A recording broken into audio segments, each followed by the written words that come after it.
Hi there, this is Sharon Tubbs, founder of Move Forward Communications, and I am absolutely delighted that you decided to log in today for this webinar. This webinar is called 10 Tips for Beginning Faith Writers to Tell Their Story. 10 tips for beginning faith writers to tell their story.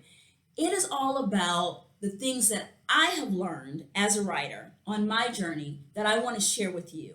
I really want to help people in your position who are beginners to learn how to tell their story in such a way that other people will be motivated, they will be inspired by anything that you've gone through, that God has put on your heart to write about, and that they can know they can make it and that they can overcome and that they can do just anything that they want to do that's in line with what you're writing, okay? So that's the whole goal of writing your book. And I want to help you to do that with excellence to the best of your potential.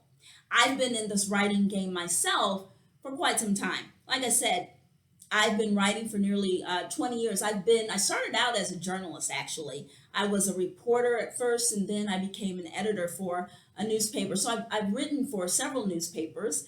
I've also written 4 faith-based books myself. So I know about the journey of inspiring other people through what you've gone through and through what God has put in your heart, be it by imagination or something that is from your real life journey. I've written 4 faith-based books. I've also conducted a number of workshops for aspiring authors and beginning writers, and I've edited a number of books. So I've learned some things on my journey, and I want to share those things with you. I also want to encourage you that if after these 10 tips that we've gone through, you decide you want to go even deeper, because I know these 10 tips are going to help you. I know they're going to enlighten you in your journey, but if you want to go even deeper after those 10 tips, don't log off. You're going to get some information at the end of this webinar about enrolling in a new course that I've created called Inspiring Others Through Your Story. So you want to inspire other people through your story. Hang on, and you're going to get some more information about that class. But right now, let's dig into these 10 tips, because I know you're eager to start your learning journey and to get started on this book that God has called you to write, okay? So let's go. The first tip is that writing is a marathon, not a sprint. That's right. The book that God has called you to write is a marathon, not a sprint. That means that it's going to take some time. So you might as well get that into your head right now. It's going to take some time. You've been probably having this idea about writing a book for some time now, and there's been something that's been holding you back. It could be a number of different things. It could be that you are not a experienced writer. You perhaps don't know how to get started in writing your book, or you don't have the confidence to write, or maybe you don't even feel like you have the time to write. But you want to do this, and you want to do this because God has put something in you, letting you know that you have a story to tell. And so I want to encourage you not to be discouraged that you're not further along right now, not to be discouraged that, you may begin to write some things and decide later on that that's not what should be in the book, not to be discouraged by the length of time that it's taken you. Okay, as long as you are diligent, you have to be diligent, but you also have to be patient. It's going to take you some time, okay? It's going to take you some time to develop your ideas. It's going to take you some time to develop your writing. It's going to take you some time to develop the organization for your book. How should this be presented? Even experienced writers know these things, and they take the amount of time that is necessary to write something that is really going to represent what is in their heart. And so I'm entreating you right now today through this webinar that you should not be discouraged. You're going to keep on keeping on, and you're going to keep doing what you know you've been called to do, and that is to write, because writing is a marathon, not a sprint, okay? The second tip I want to share with you is choose a central theme. Yeah, choose a central theme. I know that you've got some things that you want to share about your life and your journey and the hardships that you've endured and the struggles that you have overcome. But you can't share all of it in one book and do well, okay? So let's get that down right now. You've got to choose what part of your journey you want to make the main focus of your book, okay? You've got to say, what aspect of my journey should people focus on? Do I want people to focus on? And once you choose that central theme, that's going to help you in organizing your book. Because that central theme is going to be kind of the litmus test, so to speak, letting you know, okay, this story should be in the book, this example should be in the book, but this should not, because although it's a good story, it's something that I went through, it doesn't complement my central theme. So right now, I want you to think a little bit. Think even on this webinar. Think, what do I really want to come across, okay, when I'm writing my book? What do I really want to say? The third tip for today is this.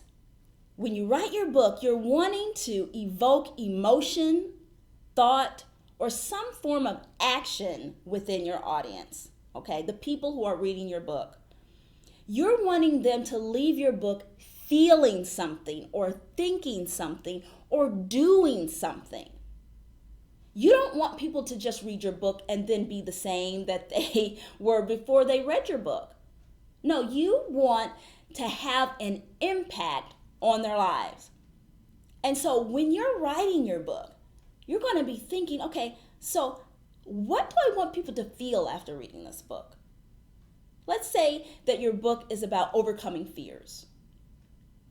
Well, the moral of the book then, or the feeling part, the lesson that you want to leave them with is God will help you to overcome every fear that you face.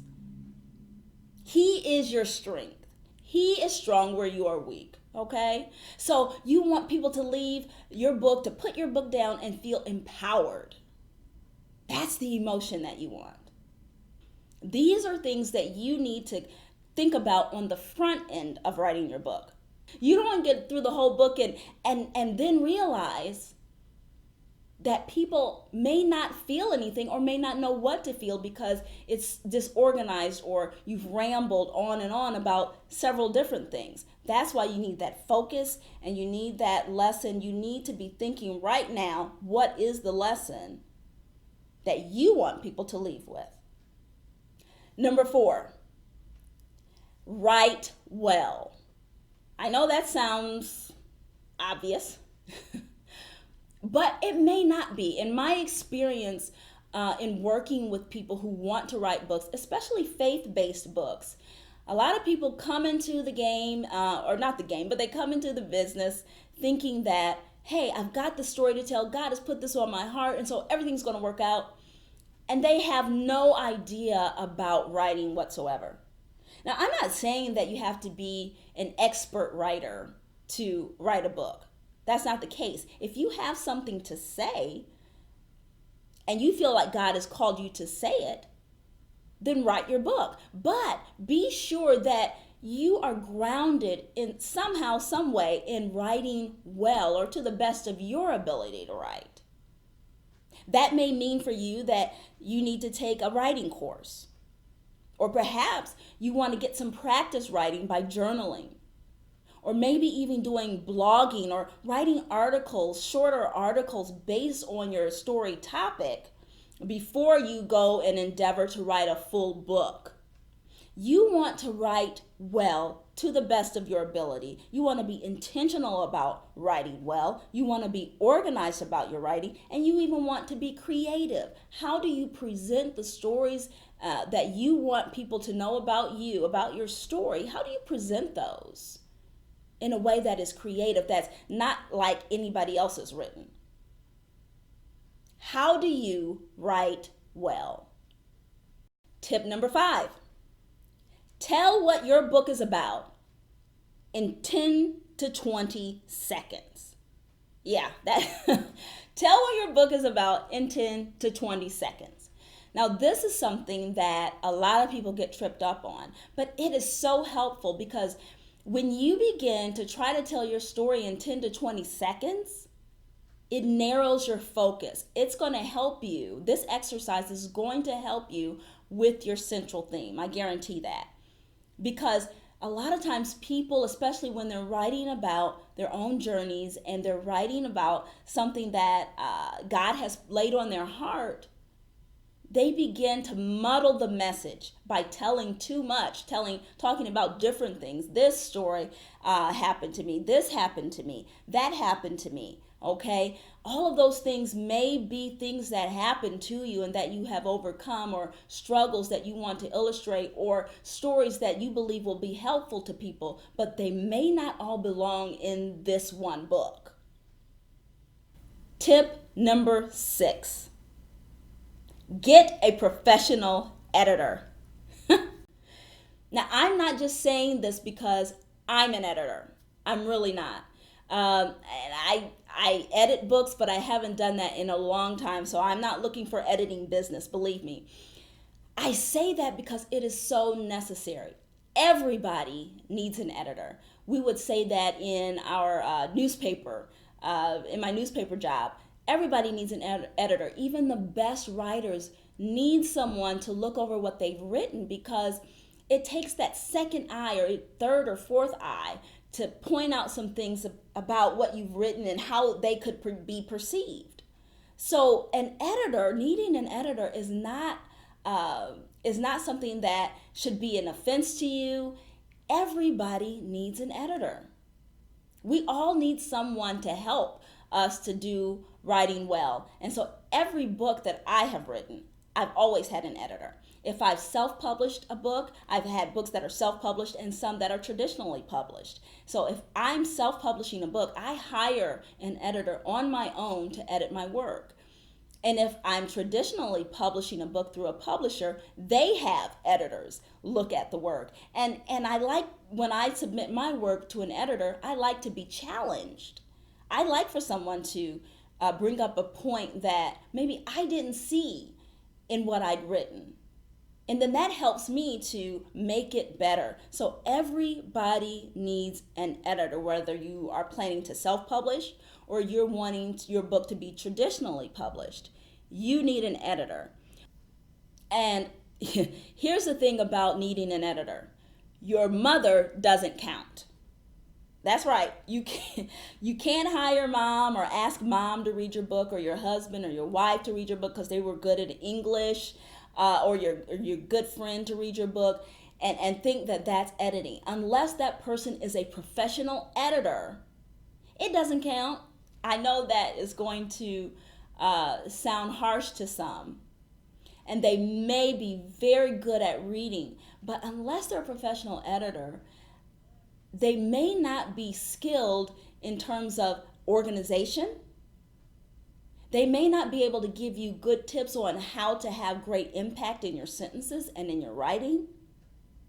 And if there's someone close to you, they may not feel comfortable challenging what you've written. They might go soft on you. And that's not what you want, especially if you want to put out something that is excellent and that truly represents what God has given you to write. Tip number 7. Learn the publishing industry. Do your homework. Okay? I have met so many writers, and their heart is there, and they really want to get the word out about whatever it is that God has put on their heart, and they are so ready to dive in and to write. And you ask them some very basic information about the publishing industry, and they have absolutely no clue. No clue. They don't know. All that they have done is sat down in front of a computer or sat down in a chair with a notepad and started to write. And if that's where you are, that's okay. That's an okay beginning. But you've got to do some homework with regard to the publishing industry. Get on Google. buy books about publishing so that you know some of the basics about this industry. You need to know those things. For instance, a number of people who want to write books these days have no idea what is the difference between self-publishing and traditional publishing. Now, I've used those terms a couple of different times already during this webinar. Do you know what I'm talking about? That is one of the basics of the industry. Just to give you a quick definition, self-publishing is basically when you pay someone to put your book together. You pay them to organize your book, to format your book, to create this book for you out of the words that you have written. Self-publishing. And there are different levels of that, because some of the things that we call self-publishing today are really support publishing methods, where we've got kind of like someone in the middle who's just formatting the book for us, but then we're paying them to print it and different things like that. So that is self-publishing. Anytime that you're paying someone money to put your book together, to format it, to print it, whatever, that is self-publishing. Traditional publishing, which has been around for ages, that is when they pay you.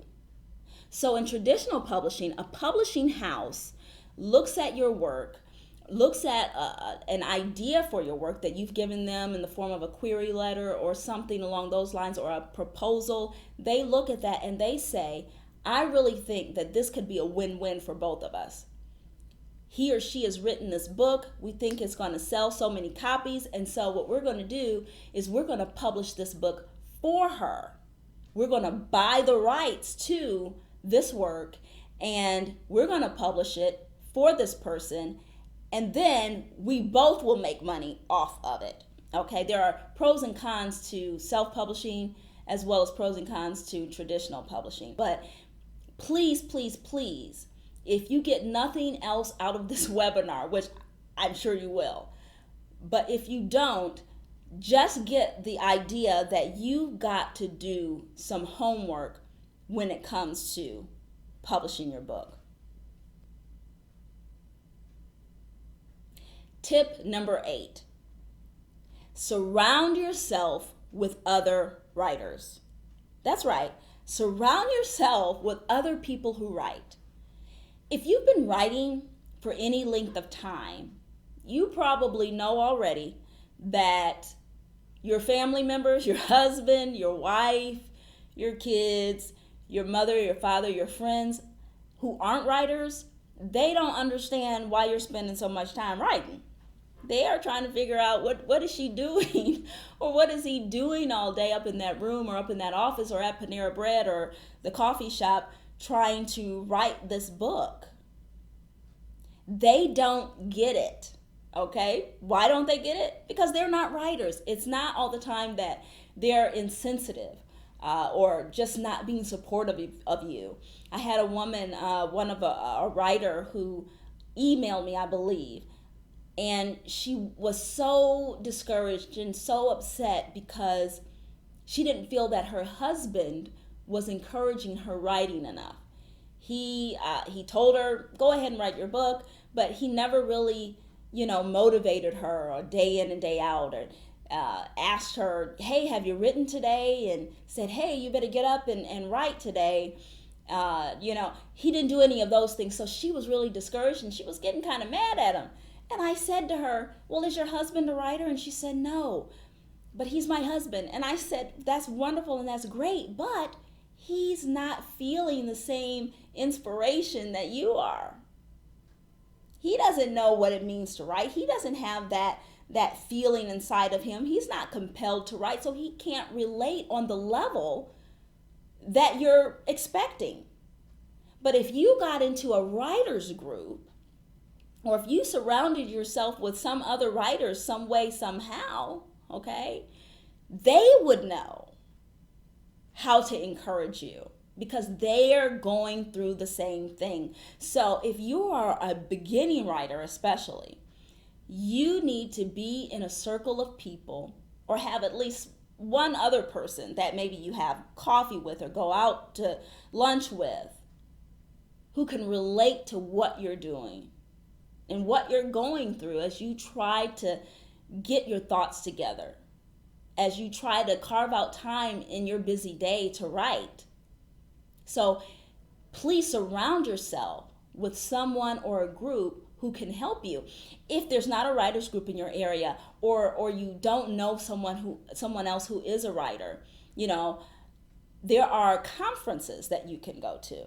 And that's another part of researching the industry. There are plenty of conferences that go on all around the country every year. And there are hundreds of writers who go to those.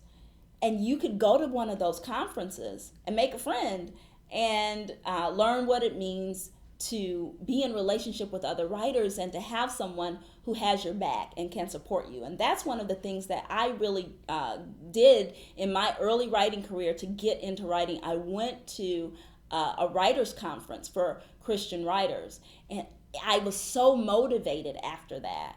I didn't know anyone else in my immediate circle who was writing the type of books that I wanted to write, but after that conference, I knew that I could push on. Okay, and I began to seek ways that I could continue to be around people who were writers. So I sought out more conferences and writers groups. So that's what I want you to do. Put yourself in situations where you have other writers that you relate to and who can relate to you. Tip number 9, build a solid platform. What am I talking about when I say platform? When I say platform, I'm saying build a solid network of people who want to hear from you, who want to read your books, of people who will want to hear your story. Now, these people may not all be avid readers. They may be people who are just interested in the topic that you're reading about. For instance, if you've gone through a situation where you were molested or sexually abused, well, other people who have experienced that may want to read your book, not because they're avid readers, but because you are telling them ways that you overcame that, a way that you got through that by God's grace and His help and His power and His strength. And so you want to begin now to build a platform. You don't want to wait until after your book is already done and then say, hey, where are all the people who want to read this book? You want to start now building that platform. How do you do that? How do you build followers? Well, the number one way that I know that you're thinking about right now is obvious: social media.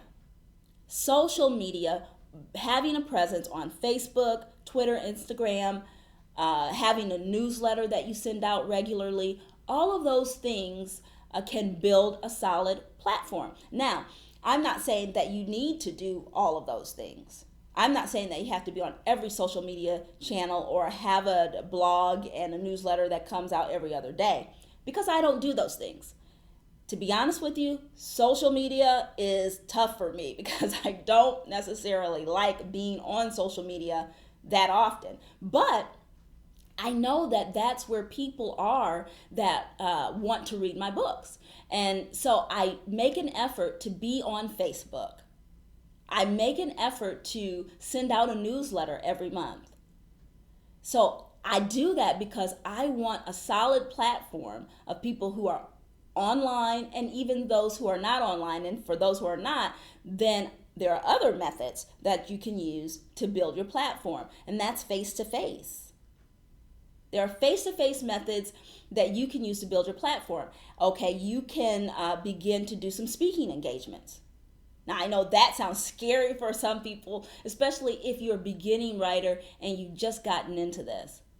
But a lot of people will tell you, and I'm one of them, that speaking and writing books often goes hand in hand. It is such an impact on people, or it can be such an impact on people if you can get up and talk about what you've written, especially if you're writing about a faith-based journey. If you're telling people something that you feel that God has put on your heart and you want to share it with them, then one way of really getting your point across is if you're in a room full of people and you share it verbally. And then you tell them that you've written a book that's more extensive about that topic. So building face-to-face relationships and platforms can be powerful. Think about church groups, okay? If you're in a church where you have small groups, you're building relationships there. Not that you're going to go to the small group every week or whatever and have your book and put up a book table, but you're building relationships with people that you otherwise may not know or have met if you weren't in that group. Okay. And so in that group, of course, you're going to share something that's going on in your life that's huge. And writing a book is huge. And those people want to support you. And so they become people who are part of your platform. So don't just depend on your family and friends. Don't just depend on family and friends and expect them to buy up all the books that you have in your garage if you self-published. That's unrealistic, and it's not really all that fair to your family and friends. They may want to buy your book, and that would be great. But what would it be like if you didn't want to buy someone's book, but because they're your cousin twice removed, you felt compelled or that you had to buy that book? Okay, well, they might buy the book, but the fact of the matter is you can't depend on people just because they know you and love you to buy your book. So begin to do the work and build your platform so that people who are interested in you and in buying your book, interested in the topic that you present, people who can really be helped by your topic are the ones who are buying your book. And those are the ones that you're expecting to buy your book. Build your own platform. Tip number 10, have faith in your work and God's purpose for it. Finish the marathon. We're coming to the end here. Finish that marathon. Have faith in what God has called you to do. Don't give up. Don't give in. Don't throw in the towel or whatever cliche you want to use, but finish it. Finish this thing. Endure, persevere, and complete the work. If you've got to get up every morning at 5 o'clock and write for 2 hours before you go to work, do that. Do that for a period of time so that you can feel so good about completing something that God has called you to do. And I'm telling you, you will feel good. You will feel absolutely marvelous when you complete the work that God asked for you. But you've got to finish it first. So I am encouraging you. The 10 tips that I have given you may, for some of you, be overwhelming or sound like there's no way I can research a book and find out a central theme and all of those things. But you can. You can do it. And you know how I know that you can do it? I know because you've tuned into this webinar. And I believe you've tuned in for a reason. I believe that you have been called to tune in and listen to these 10 tips. And listen not just to hear, but to hear and to do. And so I know that you've got it in you. Do you know you've got it in you? Well, you do. I just told you so. So hang in there. Finish the work that God has for you. Now, some of you may feel the need to go even deeper. For you, these 10 tips have kind of just skimmed the surface and you want some more instruction. And I thought about that. And so I have a course. That I want to introduce to you. This course is called Inspire Others Through Your Story. Finish the book God called you to write and share how you overcame life struggles. So this course is deep. It goes deep into faith-based writing to inspire others through God's word, and how your story can be told in such a way that it will do just that. There are writing exercises. There is an adding coaching option. If you want me to coach you through some of your writing, I would love to do that. But some of the different topics that are covered in this course, your story is not just for you. And it's not. It's not just about you. It may seem like that sometimes when you get up in the morning and you're tired and you don't feel like writing, but your story, believe you me, is not just about you. Laying a spiritual foundation. How do I ensure that the book that I'm going to write truly is inspirational, truly brings glory to God? Another topic, are you really ready to write your story now? Okay, so there's some checks and balances and things that you can look at to say, you know what, I'm really ready right now. And that's going to give you some inspiration to go forward. Or there are a couple of things that I need to do before I start writing. Another topic, organizing your material, where we talk a little bit more, a lot more actually, about theme and the moral of the story and the lessons that you want people to know. Another topic, the business of publishing. So we talk more in there about the pros and cons of self-publishing and traditional publishing. So all of these things are in this course, and I want you to hang on. If you're interested in this course, I want you to hang on, and you're going to get some more information about where to go. You're going to get a website, a link to go to so that you can get more information about this course. I would love, absolutely love, for you to take part in the course if you feel that you need to go even deeper in your writing journey. Because what is this all about? This is all about us coming together. Joining together, me joining with you, however you need, be it a webinar or a course, however you need to do the work that God has called you to do. That's my calling. My calling is to help people reach their full potential in Christ. So that's what I'm all about. If this webinar helped you, I'm grateful for that. If you need something deeper, log on, get more information about my course, and I would love to have you.